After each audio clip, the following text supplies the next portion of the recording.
질문을 하나 드려볼까 합니다. 여러분들이 생각하시기에 사람은 변하기 쉽습니까? 그러지 않습니까? 여러분들은 어떻게 생각하고 계십니까? 많은 사람들이 이야기하기를요, 사람은 좀처럼 변하지 않는다고 말합니다. 태어날 때부터 가지고 있는 고유한 특성, 그리고 기질적인 특성, 특히 우리가 상대방에게 자주 확인해 보는 혈액형에 관련된 특성들, 그런 여러 가지 성향들이 좀처럼 변하기 힘들다고 이야기를 합니다. 그래서 이것을 상담이나 심리학 분야에서도 어느 정도 인정하면서 거기에 맞게 직장도 선택하고 사회생활도 할 것을 권면합니다. 우리 신앙생활을 하면서 교회에서도 이런 말들을 하죠. 예수를 믿어도 어떻게 믿을까요? 자기 성질대로 믿는다. 그리고 때로는 변화돼야 됩니다. 이렇게 얘기를 할 때 어떤 분들은 아니, 내가 예수 믿으니까 지금 이 정도지, 안 믿었으면 큰일 났어. 고차원적인 어떤 그 더 높은 변화로의 갈망은 보이지 않는 듯한 모습입니다. 여러분, 사람이요, 자기 기질대로, 자기 성질대로 살지 못하면 어떻게 될까요? 아파요. 병이 생겨요. 얼마 전 정신과 의사 선생님을 만나고 온 동기 목사님께서, 그 목사님이 치료받으러 간 게 아니고 교인 중에 의사 선생님이 계셔서 상담을 했다고 합니다. 그런데 그 의사 선생님께서 하시는 말씀이, 뜻밖에도 목사님들이 치료를 받으러 가끔 오신대요. 목사님들이 기도하면 다 되는 줄 알았는데, 그래서 봤더니 별거 아니래요. 성도들 앞에서 꾹 참고 꾹꾹 담아져 있다가 자기 뜻대로 안 되면 그것들이 나중에 폭발시킬 수는 없고 화낼 수는 없고, 그러다가 마음에 병이 생겨가지고 여러 가지 안 좋게 나타나서 때로는 정신과 이렇게 상담을 받았다고도 합니다. 그러면서 김 목사 내면에 있는 그런 답답함, 분노, 상처, 이런 것들이 있으면 기도하는 것 당연하지만 그런 것들을 해소할 수 있는 탈출구를 꼭 마련해. 뭐 운동을 하든지 뭘 하든지 해서 그것을 해소시킬 수 있도록 노력해라, 이 말씀을 해주시더라고요. 안 그러면 말년에 가서 간이 딱딱해질 거야. 고생할 수도 있어. 이 말씀을 해주시더라고요. 우리가 예수님을 믿고 예수님의 성품으로 변화되어서 그렇게 된다면 어떤 누구 앞에서도 화내지 않고 또 상처받지 않고 온갖 모욕을 듣는다 하여도 잠을 제대로 잘 수 있는 그런 사람이 과연 몇 분이나 될 거라고 생각하십니까? 사람들 대부분은요, 자기 인간관계 속에서 가면을 쓰고 살아갑니다. 자신의 감정을 숨기고요, 욕심을 숨기고요, 자기가 의롭지 못함을 포장하기에 바쁩니다. 그러다 보면 현실과 자기 본 모습 사이에 간격이 생겨나게 돼요. 이 간격이 크면 클수록 비례해가지고 큰 상처가 되고 그 아픔, 스트레스도 더욱더 증가하게 되는 것이죠. 때로는 그것이 질병으로 나타날 수도 있고요, 어떤 사람들은 폭발해가지고 다른 사람에게 상처를 주기도 한다는 것입니다. 참 어려운 문제입니다. 그렇다면 우리는, 예수 믿는 우리들 어떻게 해야 될까요? 아까 의사 선생님이 말씀하신 것처럼 마음 잘 추스리고 탈출구 만들어서 해소하면 될까요? 그것도 한두 번이죠. 본래의 우리의 성품은 그대로 있는데, 죄된 속성은, 악한 속성은 그대로 있는데 어떤 탈출구를 마련하고 어디 가서 쉬고 그런다고 그러한 것들이 온전히 해소되어지지는 않습니다. 도대체 어떻게 해야 될까요? 제가 이렇게 질문은 드리지만 여러분들이 정답은 다 알고 계실 겁니다. 그렇습니다. 변화하는 방법입니다. 예수 안에서 기질이 변하고 성품이 변하고 인격이 변하고 말이 변하고 행동이 변하면 된다는 것이죠. 성경은 우리에게 분명하게 증거합니다.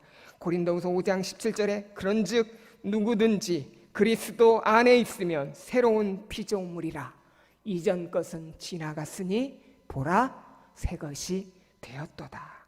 예수 안에서 사람은 분명하게 변화됩니다. 그리스도 안에 있으면, 예수님과 함께 있으면 변하게 되는 것이죠. 만약 예수 안에서 사람이 변하지 않는다면 그것처럼 절망적인 것이 없을 것입니다. 주 안에서 사람이 변한다는 것, 이것은 진리입니다. 반드시 그렇게 됩니다. 할렐루야. 여러분 한번 생각해 보시기 바랍니다. 주위에 예수님을 믿고 하나님을 주님으로 믿고 고백한 사람들 중에 이전과는 다르게 변화된 사람, 떠오르는 사람 몇 분이나 계십니까? 10명 이상 되십니까? 갑자기 물어보니까 떠오르질 않죠. 교인 중에서, 내 가족 중에서 한번 생각해 보시길 바랍니다. 사람들 앞에 분명하게 내놓을 수 있는 그리스도의 증인이라고 말할 수 있는 사람 몇 분이나 떠올리실 수 있습니까? 정말 쉬운 일이 아니죠. 예수 믿고 진짜 변화된 사람들이 몇 사람이나 될까? 아까 처음에 말씀드렸던 아니 내가 예수 믿었으니까 이 정도지, 그런 수준을 얘기하는 것 아니에요. 예수 안에서 정말 머리부터 발끝까지 온전히 변화된 사람, 이전의 기질과 성품, 모든 것, 인격 등이 변화된 그런 사람, 과연 몇 명이나 되는 것 같아요? 여러분, 이것은 무엇을 이야기하느냐? 우리 한국교회의 상황, 우리 한국교회의 위기를 이야기하고 있는 것입니다. 우리가 한번 고민해 봐야 될 문제인 것이죠.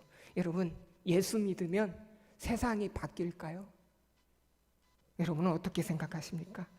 우리나라 예수 믿는 사람이 이 정도이니까 이 정도인 거예요? 여러분, 우리나라 전체 국민이 예수 믿으면 우리나라 바뀔까요? 어떻게 생각하십니까? 예수 믿었는데 내 가정이 변화됐는지 그걸 보면 압니다. 예수 믿었는데 내가 변화됐는지 그것을 보면 알 수가 있습니다. 예수 믿고 내가 변하지 않고 내 가정이 변하지 않았는데 모두 예수 믿는다고 이웃이 변하고 학교가 변하고 가정이 변하고 직장이 변하고 나라가 변한다고 어떻게 확신할 수 있느냐 하는 것입니다. 이 문제를 해결하는 것, 정말 이 예수 믿으면 변하는 것 알고 있는데 나부터가 변화되지 못하는 삶을 살고 있으니 거기에서부터 오는 좌절감은 이루 말할 수 없는 것 같습니다. 이 문제를 해결하는 것, 우리 그리스도인들에게 있어서 너무나 시급한 문제인 것이죠. 우리가 나만을 보면 포기할 수밖에 없습니다. 주님에 대한 확신이 없으면 살아가는데 좌절할 수밖에 없는 것이죠. 자신이 없습니다. 나도 안 되고 가족도 안 되고 교회도 안 돼요. 여러분, 교회사를 보면 초대교회 다들 아시죠? 초대교회 때 예수 믿는 것이 쉬웠을까요? 어려웠을까요? 신자 되는 것이 쉬웠을까요? 어려웠을까요? 성경 보면 막 부흥이 일어났다고 하니까 야, 그냥 전도하기만 하면 부흥이 막 되는갑다 라고 생각하실 수 있지만 절대 그렇지 않습니다. 예수 믿으면요, 사회로부터 따돌림 당했고요, 잡혀갔고요, 재산이 몰수됐고요, 급기야는 죽임까지 당하게 되었습니다. 그렇게 신자 되는 것이 어려웠다는 사실이죠. 그런데 그렇게 대놓고 예수 믿을 수 없는 상황 가운데서도 예수 믿는 사람이 날로 더해갔다고 성경은 증언하고 있습니다. 어떤 사람이 내가 예수 믿겠다고 찾아와요. 그러면 우리 현대야 아이고 잘 오셨습니다, 반갑습니다 하지만 그때는 그렇게 하지 못했어요. 그 사람이 그리스도 공동체 안에 들어와서 자신의 신분을 숨기고 들어와서 누구 예수 믿는 사야 딱 체크하고 고발하면, 자칫하면 그 예수 공동체가 무너져 버릴 수도 있기 때문에 쉽사리 기쁘게 마음을 열고 받아들이지 못했다는 거죠. 그래서 기록에 보면 이러한 사람들이 오면 약 1년에서 3년까지 같이 예배에 참석드리지 않고 참여시키지 않고 따로 교육을 했다고 합니다. 양육을 했다고 합니다. 그리고 그 사람들이 진짜 예수 믿는지 확인이 되면 그때서야 비로소 성도들과 함께 예배에 참여를 시켰다고 해요. 그런데 그 사람이 진짜 예수 믿는지 어떻게 확인했냐 하면요, 그 사람이 신앙 고백은 바르게 하는지, 예수 그리스도를 온전히 고백하는지, 용서하는 사람이 됐는지, 기쁨의 사람이 되었는지, 섬김의 사람이 되었는지, 이전과 이유가 어떻게 달라졌는지 그것을 확인한 후에, 그것이 확인되면 그때야 비로소 그 거듭난 증거를 보고 세례를 주고 예배에 참석시켰다는 것입니다. 그러니까 새 가족 한 명이요, 교회에 와서 예배를 드리면 얼마나 큰 기쁨과 잔치 같은 그 놀라운 기쁨과 평안이 있었을까요? 놀라운 은혜가 있었으리라 가히 짐작이 됩니다. 3년 동안 이 사람이 정말 그리스도인이 되었는지 삶의 변화를 확인하고 그 다음 세례를 주고 세례 받고 그는 죽었고 예수님의 사람으로 다시 새 출발을 하는 그러한 것을 연출하게 되는 거죠. 그 외에 성찬을 같이 합니다. 그 자리에 처음 예배에 참석하는 그 새 신자, 새 가족의 마음은 어땠을까요? 피를 나누는 가족보다도 함께 성도들과 예배를 드리는 것이 그 어떤 것보다 놀라운 은혜와 감격을 이루 말할 수도 없을 정도였을 것입니다. 초대교회가 그랬어요. 그 정도로 힘들게 훈련시키고 교육했는데 교회는 날로 부흥했다는 것이죠.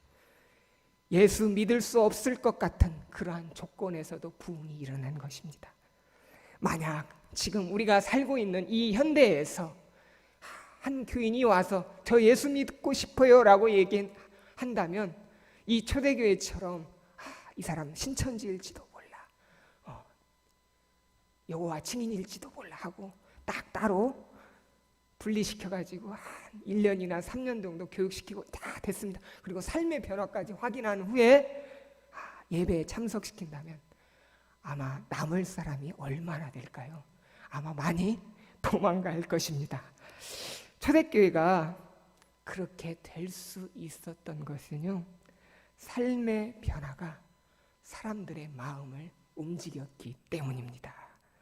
요즘처럼 입으로 예수 믿겠다가 아니라 예수님이 나의 그리스도다 입으로만 고백하는 것이 아니라 당신은 공개적으로 전도도 할 수 없었고 나 전도 받았다고 나 예수 믿는 사람이라고 공공연히 얘기할 수도 없던 시기였기 때문에 예수 믿는 것이 알려지면 좀 전에도 얘기했지만 잘못되면 재산이 몰수되고 잡혀가고 죽임을 당할 수도 있었다는 것이죠. 그리고 또 예수 공동체 안에서 자기 신분을 속이고 들어와서 예수 공동체를 무너뜨리는 일이 비일비재한 그런 상황 속에서 그러한 부흥이 일어났던 것은 말로 하는 전도가 아니라 삶으로 전하는 전도가 되었다는 말씀입니다.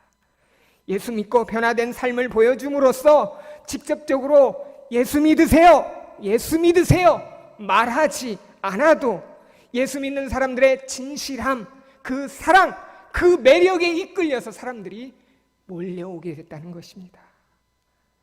그 엄청난 부흥이 그 어려움 가운데서도 일어나게 된 것이죠. 사랑하는 여러분, 예수를 믿으면 이렇게 변화가 일어납니다. 삶 전체가 바뀌는 것이 정상입니다. 그런데 우리가 고민이 있습니다.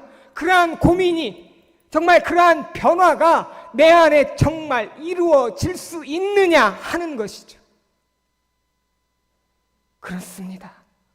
그 변화는 분명히 일어날 수가 있습니다. 그 증거가 오늘 우리가 함께 읽은 성령의 열매인 것입니다. 사랑, 희락, 화평, 오래 참음, 자비, 양선, 충성, 온유, 절제, 이 9가지가 변화된 삶의 모습, 예수님의 성품, 예수 믿으면 그렇게 열매가 맺힌다는 겁니다. 여러분들은 성령의 열매를 맺고 계십니까? 예수 믿는 사람은 사랑도 다르게 합니다. 일반 사람들도 사랑할 수 있어요.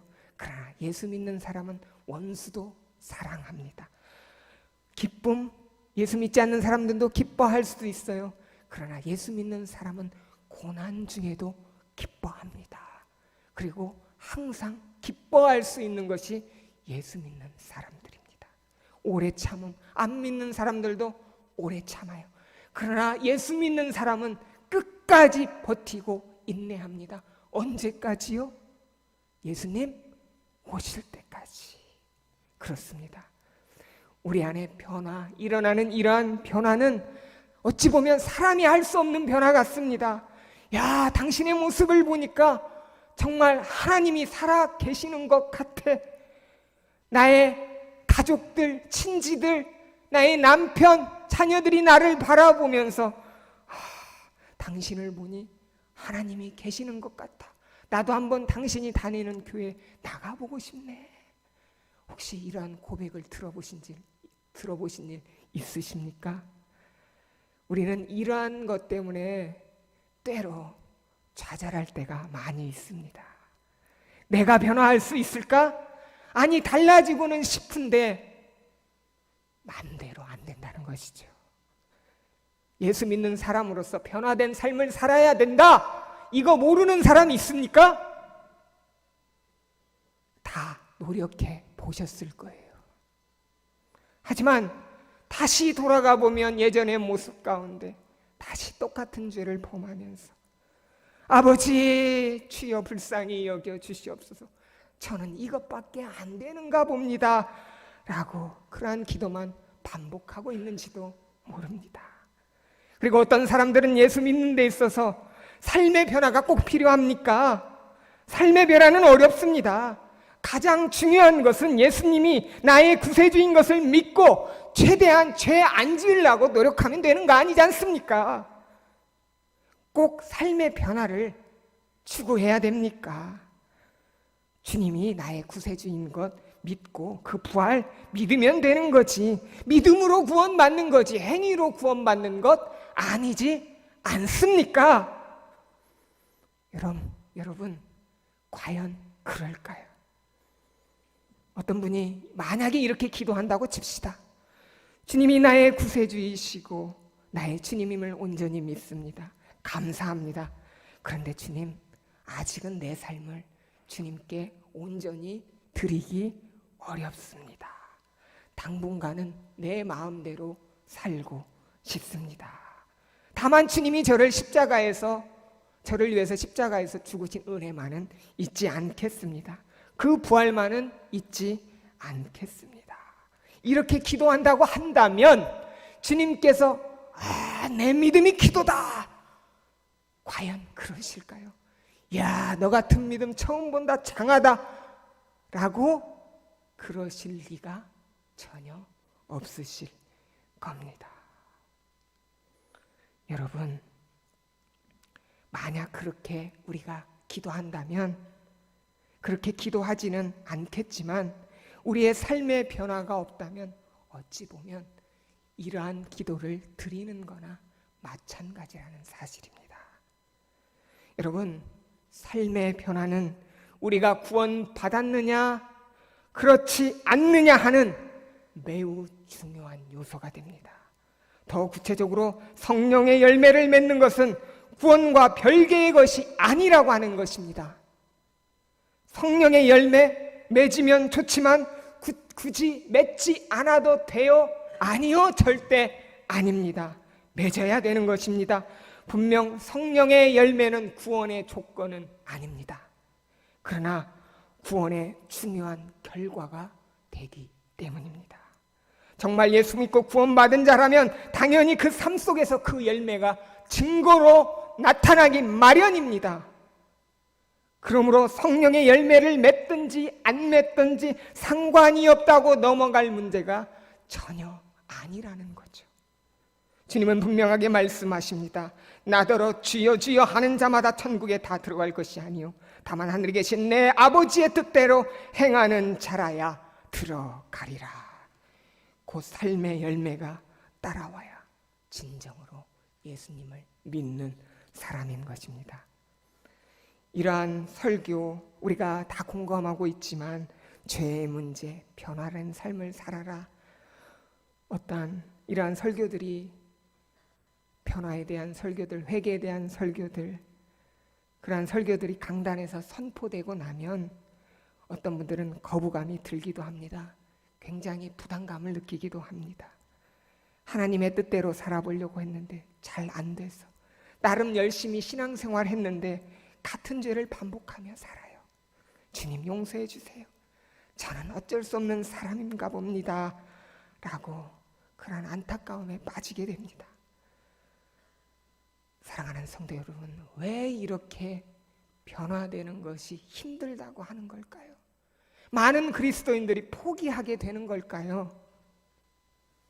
중요한 것, 우리가 한 가지 오해하는 부분이 있어서입니다. 그것은 변화된 삶을 우리 노력으로 살아내야 된다고 하는 오해에서 비롯된 것이기 때문입니다. 그것 때문에 내가 그렇게 해야 되기 때문에 변화된 삶이 너무나 부담스러운 거예요.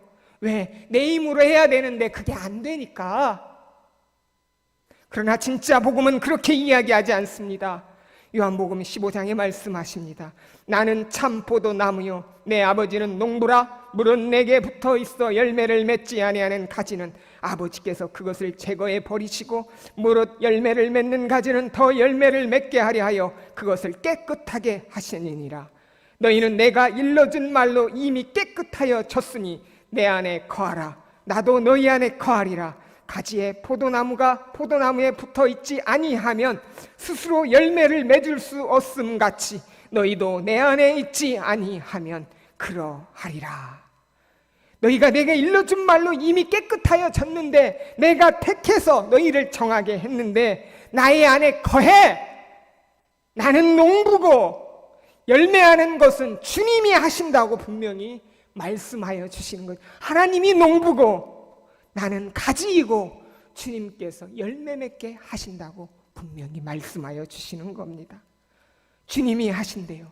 그런데 이 엄청난 은혜를 왜 모르고 포기하려고 하는 건가 하는 겁니다.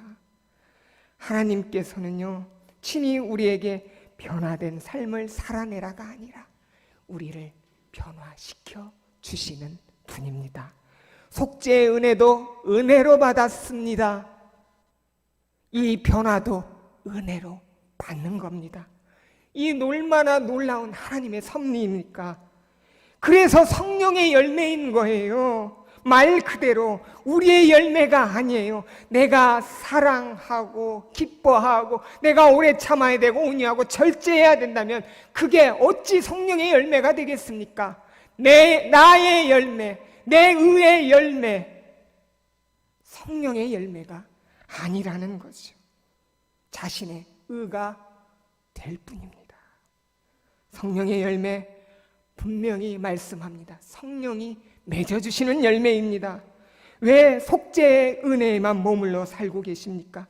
우리가 변화된 삶을 산다는 것은 하나님이 우리와 함께 계시다는 놀라운 증거요, 기쁨이요, 절대 부담이 아니라는 것을 아시기 바랍니다.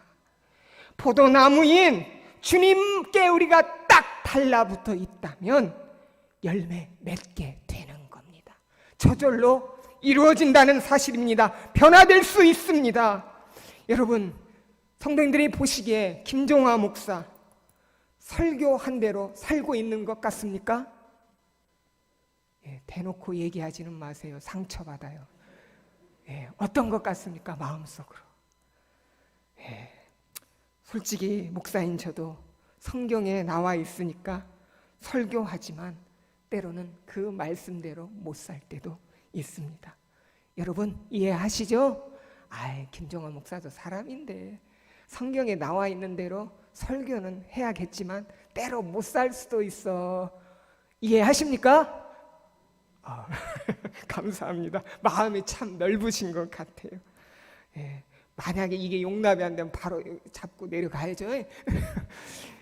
맞습니다. 그런데요, 여러분이 그냥 이해하실지는 몰라도 말씀을 전하는 저는 말씀대로 살지 못할 때 큰 좌절감에 빠질 때가 있습니다. 그러면서 때로는 그것을 합리화시키면서 아유, 다른 목사님도 그러는데 아이고, 괜찮아 하면서 자기 위안을 삼습니다. 그런데 오늘 말씀을 준비하면서 말씀 전하는 것과 실제 내가 사는 삶 사이에 틈이 벌어지면 안 된다는 깨달음을 주셨어요. 많은 이름난 목사님들의 그 넘어짐의 문제를 보면서 어찌 목사님이 그럴 수 있나? 내 문제는 아닌 줄 알았습니다.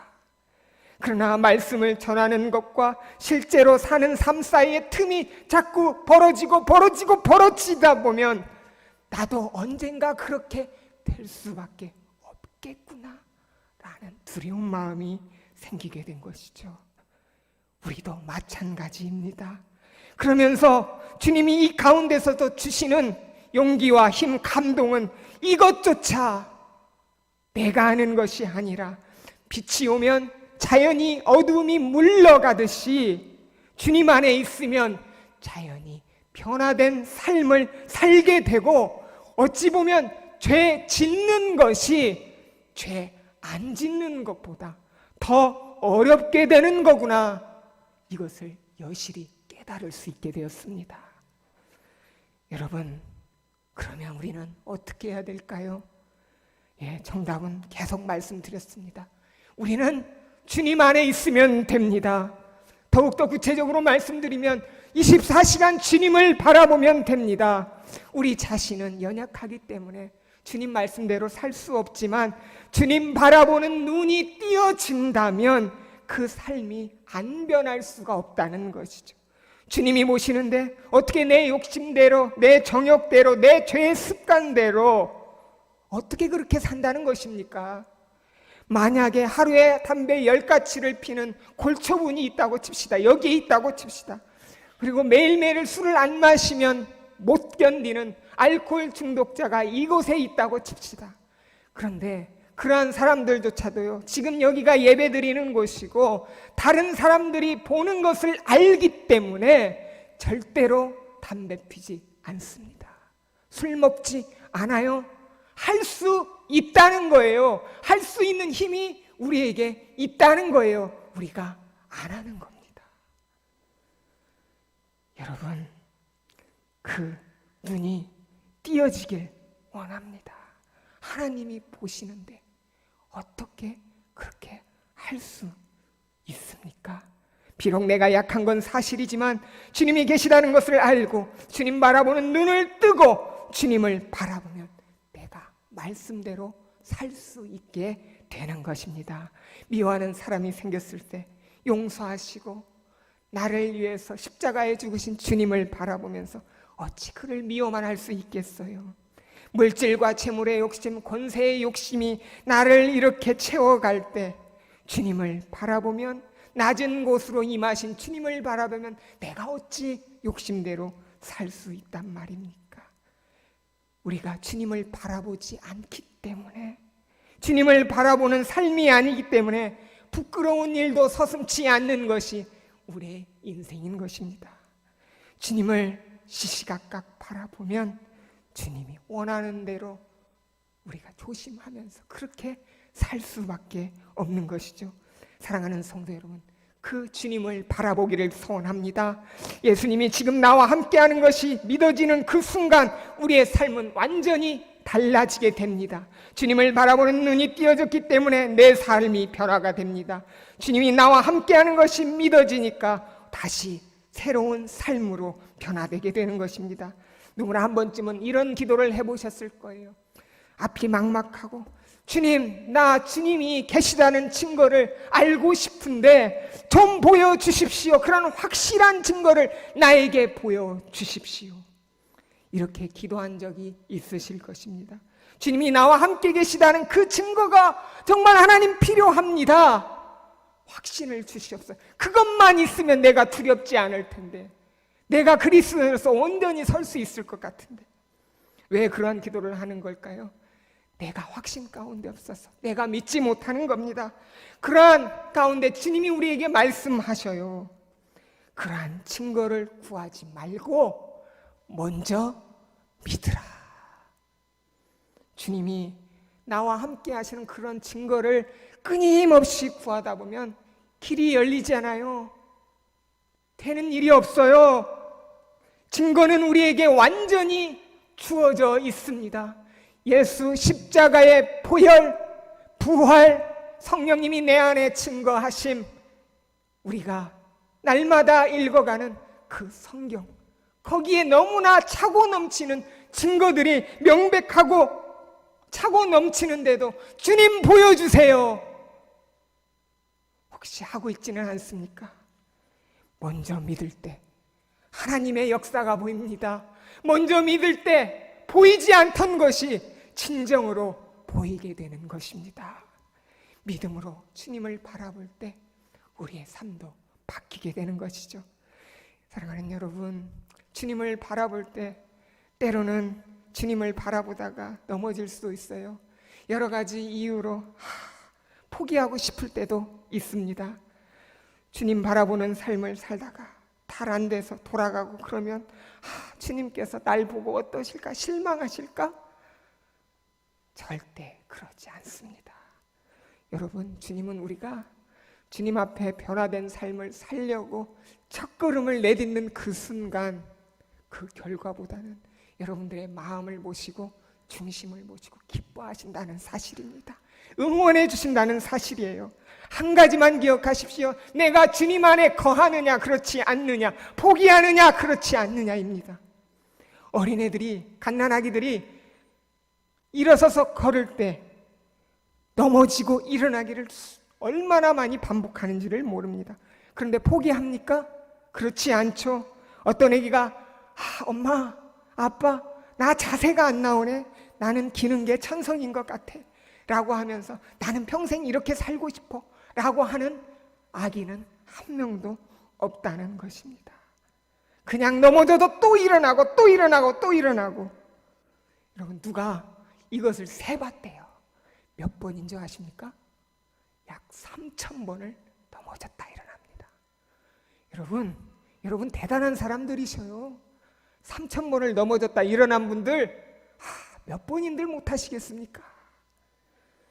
여러분, 일어나라고 길을 쓰는 이 아이를 보면서 야, 부모님이 너 자세 안 나온다, 그냥 기는 게 속 편하겠다, 이란 부모님 없지요. 뒤뚱뒤뚱 일어나는 그 순간에 야, 여보 빨리 카메라 갖고 와, 이거 찍어야 돼. 야, 일어선다, 우리 애기 일어선다, 일어서 빨리 여보, 난리가 납니다. 경사가 나는 거죠. 축제가 납니다. 너무나 큰 기쁨이에요. 이루 말할 수 없는 겁니다. 마찬가지에 여러분들이 주님 앞에 변화된 삶을 살려고 한 걸음 내디딜 때 주님께서 야, 천사일 이리 와봐. 너 봤냐? 저 김집사 말하는 거 봤냐? 뭐예요? 오늘 겸손한 말 하잖아. 겸손해졌어. 야, 이 천사 둘 이리 와봐. 왜요? 야, 너 김집사 변화된 거 봤냐? 뭐요? 아니, 입에서 감사가 나오네. 예전에 지 마음대로 살더만. 야, 천사 쓰리 와봐. 야, 너 김집사 변화된 거 봤냐? 뭐요? 아니, 주여 하네. 날 도와주셔서 하네. 지금까지 지 힘으로 살더니. 여러분, 이렇다는 거예요. 주님이 나의 그러한 작은 한 걸음에 너무나 기뻐하신다는 사실입니다. 여러분, 사단에게 속지 마세요. 야, 그렇게 할 수 있는 거 새벽 예배 나가고 예배 잘 드리는 분들 한 10년 이상은 예수 믿어야 돼. 신앙의 경륜이 있는 사람도 힘들어. 마귀의 속삭임에 절대로 속지 마시길 바랍니다. 그 말 듣고 포기하면 완전히 속은 거예요. 이미 주님 바라보기를 시행하고 그러한 것들을 진행해 나가고 있는 분들 절대 포기하지 마시고, 오늘 말씀을 듣고 결단이 서신 분들은 한번 용기를 내어서 주님 앞에 나아가시길 바랍니다. 그 첫걸음을 내딛으시길 바랍니다. 여러분, 포기하지 않으면 열매가 맺기 시작할 거예요. 여러분 안에 작은 열매가 조금씩 맺기 시작할 겁니다. 그때 그 점을 주목하십시오. 절대 아무것도 아닌 것처럼 대수롭게 여기는 그런 일을 하지 마십시오. 하나님이 기뻐하시는데 내가 별것도 아닌 양 그렇게 생각하면 안 되는 것이죠. 내 안에 주님이 오시면 생명의 역사가 일어납니다. 열매가 안 맺는 사람이 한 명도 없습니다. 주님이 내 안에 계시는데 어떻게 예전처럼 삽니까? 예전처럼 못 삽니다. 이것은 주님이 기뻐하시잖아. 그러면 안 돼. 여러분, 이 역사가 그냥 일어나는 것이 아닙니다. 여러분 안에 생명이 되시는 주님, 그 성령이 오셨기 때문에 일어나는 역사라는 것이죠. 여러분 안에 변화가 부글부글 일듯 일어납니다. 주님이 내 안에 계시는구나. 여러분이 스스로 인정하고 크게 기뻐할 줄 알아야 됩니다. 그 변화에 감사할 줄 알아야 됩니다. 그런데 중요한 것이 하나가 있습니다. 절대로 그 열매가 맺어지는 것을 보다가 중간에 그 열매에 너무 집중하지 마시길 바랍니다. 그 열매가 자칫 없어질 수도 있습니다. 열매에만 초점을 맞추면 안 된다는 것입니다. 열매에만 주목하면 그것이 자칫 내 노력, 내 믿음, 내 지식으로 된 것이냐 변질되어 버릴 수 있기 때문입니다. 여러분, 고구마를 키울 때 다들 키워보셨죠? 고구마를 심고 잘 심어졌네. 그리고 다음 날 와서 우리 고구마 잘 봤나? 어이구, 순이도 닿네 하고 다시 묻고, 또 다음 날은 고구마가 얼마나 자랐을까 하고 다시 캐보면 그 고구마 어떻게 될까요? 네, 죽고 말겠죠. 열매 그것에만 집중하다 보면 풍성한 열매를 맺기 힘들다는 것입니다. 초점은 열매에 있지 않아요. 열매는 누가 맺습니까? 주님이 맺어주십니다.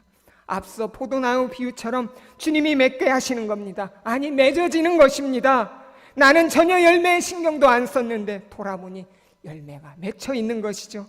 우리가 신경 써야 될 그 부분은 오직 예수님이십니다. 눈을 떠도 주님, 어려운 문제를 만나도 주님. 전에는 어렵게 혼자 애써 나갔지만 이제는 그 문제를 주님과 함께 풀어나가는 겁니다. 이제는 달라요. 다른 사람을 욕하고 비판했지만 이제는 예수님께 물어봅니다. 주님, 어떻게 할까요? 저 사람 용서해야 될까요? 어떻게 해야 될까요? 비록 여러 가지 말로 기도하지 않아도 시간을 정해놓고 주님만 바라보면서 주님 이렇게만 하고 앉아 있어도, 주님만 바라보고만 있어도 그것은 기도가 됩니다. 하나님이 받으실 줄로 믿습니다. 여러분, 기도는 중노둥이 아닙니다. 하나님을 바라보는 그 자체가 기도라는 사실을 잊지 마시길 바랍니다. 어느 순간에 이제 들릴 거예요. 당신 변화된 것 같아요. 예전하고 다르네요. 예전에 알던 집사님이 아닌 것 같아요. 변화된 삶을 살아내는 것이 아니라 주님 안에 있으면 변화된 삶을 살게 됩니다. 여러분, 주님이 나와 함께 계시다는 것을 잊지 마시길 바랍니다. 주님이 나를 사랑하시고 함께 계시고 나를 인도하신다는 것 입으로 시인하고 그렇게 사시길 바랍니다. 그냥 반복하는 것 같지만 하루가 지나고 열흘이 지나고 한 달이 지나고 1년이 지난 뒤에 자신의 모습을 본다면 분명히 달라져 있을 것입니다. 주님이 하시기 때문입니다. 이 같은 것을 금지할 법이 없느니라.